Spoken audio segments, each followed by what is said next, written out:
Friends, आज की short analysis में हम डिस्कस करेंगे C8 स्टॉक के ऊपर।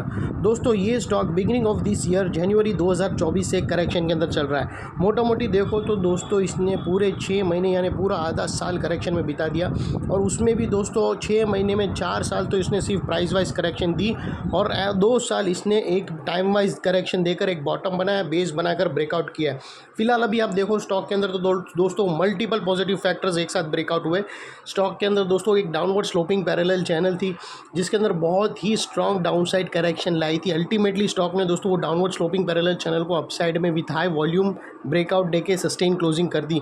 सेकेंडली दोस्तों यहाँ पर करेक्शन कंप्लीट के कन्फर्मेशन मिले, पॉजिटिव हिडन डाइवर्शन मिला, और दोस्तों एक बहुत बड़ी चार्ट पैटर्न ब्रेकआउट हुई है जिसके तहत स्टॉक अपसाइड में 18 से 20% रिटर्न देने के लिए रेडी है।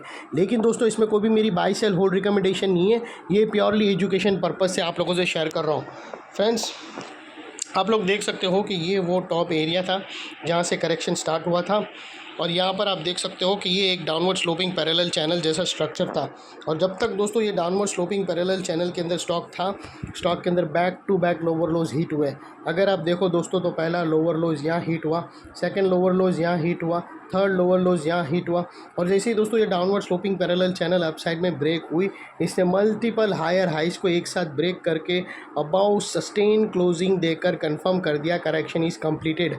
यहाँ पर दो बड़ी चीज़ एक साथ हमें मिली है दोस्तों। पहले तो downward sloping parallel channel upside में ब्रेक हुई, सेकेंडली दोस्तों इसके जो लोअर लोज के सीक्वेंस थे वो हायर हाइज में शिफ्ट हुए। Downward sloping parallel channel upside में ब्रेकआउट होने से दोस्तों इसकी जो फर्दर डाउनसाइड थी वो रुक गई, और दोस्तों इसके अंदर जो लोअर लोज के सीक्वेंस के बाद जो फर्स्ट हायर हाइज मिला, जिसे हमें कंफर्म होता है कि स्टॉक के अंदर दोस्तों बॉटम लग गई। इसका जो जीपीएस था उसका लोकेशन चेंज हो गया। इसका जीपीएस का लोकेशन पहले एक करेक्शन मार्केट में था जो अभी घूमकर ट्रेंडिंग मार्केट में हो गया दोस्तों। और बात कर लेते हैं डाइवर्शन का। तो दोस्तों अगर मैं आप लोगों को MACD डालकर दिखाऊँ तो आपको अब MACD को अगर कंपेयर करके देखो प्राइस एक्शन के लोअर लोज के स्विंग को, तो आपको क्लियर कट डाइवर्शन मिलेगा दोस्तों। तो प्राइस एक्शन के लोअर लोज के स्विंग है वो नीचे की तरफ टिल्ट हो रहे हैं दोस्तों, और वो ही RSI के MACD के ऑसिलेशन के पीक देखो तो वो अपसाइड में टिल्ट हुए हैं और यहाँ पर ब्रेकआउट हुआ है। तो ये एक क्लियर कट पॉजिटिव डाइवर्शन मिला है दोस्तों जो स्टॉक के अंदर अपसाइड पंप करेगा फ्रेंड्स। और दोस्तों अगर आप देखो ना तो यहाँ पर बेहतरीन रिवर्सल चार्ट पैटर्न मिली है, और दोस्तों वो चार्ट पैटर्न की एक्यूरेसी 70 से 80% होती है दोस्तों। अगर आप देखो ना तो यहाँ पर हमें clear cut triangular pattern breakout होते हुए मिली है फ्रेंड्स, और वो ट्रायंगुलर पैटर्न की एक्यूरेसी 70 से 80% होती है, और उसकी जो नेकलाइन निकल कर आ रही है वो समवेयर अराउंड 27,000 टू 2,723 के आसपास है। और इसका जो इनसाइड एरिया है दोस्तों वो तकरीबन 18 से 20% का है, जो यहाँ से अपसाइड में अनदर 18% आप एक्सपेक्ट कर सकते हो। और वो लिहाज से अगर आप टारगेट्स इसके देखो दोस्तों तो इसके अभी जो नेक्स्ट टारगेट निकल के आ रहे हैं वो 3,250 के आ रहे हैं दोस्तों। 3,250 का इसका जो टारगेट्स निकल के आ रहा है,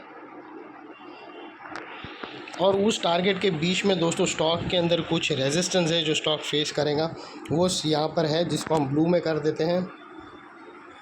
और दोस्तों आपको अगर स्टॉप लॉस रखना हो क्लोजिंग बेसिस पे, तो ये जो फर्स्ट ब्रेकआउट कैंडल है आप उसके लो के नीचे क्लोजिंग बेसिस पे अगर स्टॉप लॉस रखते हो, जिसे हम रेड में कर देते हैं, और आपकी एंट्री आज के क्लोजिंग प्राइस पे भी अगर बनती है, तो वो लिहाज से अगर रिस्क टू रिवॉर्ड रेशियो देखने जाओ तो आपका रिस्क का एरिया फ्रेंड्स इतना ही रहेगा, और रिवॉर्ड का एरिया फ्रेंड्स इतना बड़ा है।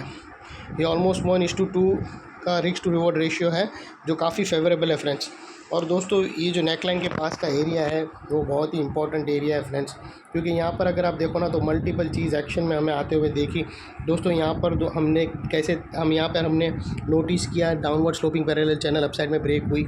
यहाँ पर दोस्तों लोअर लोज के जो सीक्वेंस थे वो हायर हाइज में शिफ्ट हुए, और यहाँ पर दोस्तों हमें क्लियर कट पॉजिटिव डाइवर्शन मिला MACD के ऑसिलेशन के थ्रू, और दोस्तों एक बहुत बड़ी रिवर्सल चार्ट पैटर्न मिली जो है ट्रायंगुलर चार्ट पैटर्न। तो दोस्तों जो चीज़ अभी तक एक स्ट्रॉन्ग रेजिस्टेंस का काम कर रही थी वो डाउन साइड में अभी सपोर्ट का काम करेंगी। इन केस वो पर्पल लाइन के पास अगर रेजिस्टेंस फेस करके वो नेक लाइन के पास रीटेस्ट एरिया पे आया, तो दोस्तों ये अपनी ईमानदारी दिखाने आगे आएगा एक स्ट्रॉन्ग सपोर्ट एरिया, और उसको स्टॉक को अपसाइड में धकेलेगा। लेकिन बाय एनी चांस अगर तुम और इस बाय एनी चांस अगर देखो और इतने इंपॉर्टेंट सपोर्ट के नीचे अगर by any chance stock close हो गया क्लोजिंग बेसिस पे, तो दोस्तों तुम्हें नो इफ़ नो बट अपना स्टॉप लॉस दे देना चाहिए। और दोस्तों इतने बड़े स्ट्रॉन्ग सपोर्ट के नीचे हमारा स्टॉप लॉस है जो आसानी से हिट नहीं होगा, लेकिन बाय एनी चांस अगर हो गया तो सिंसियरली स्टॉप लॉस देकर ट्रेड को क्लोज कर देना चाहिए। ये थी एनालिसिस, अच्छी लगे तो प्लीज़ मेरी चैनल को लाइक से सब्सक्राइब करते रहना फ्रेंड्स। Thank you.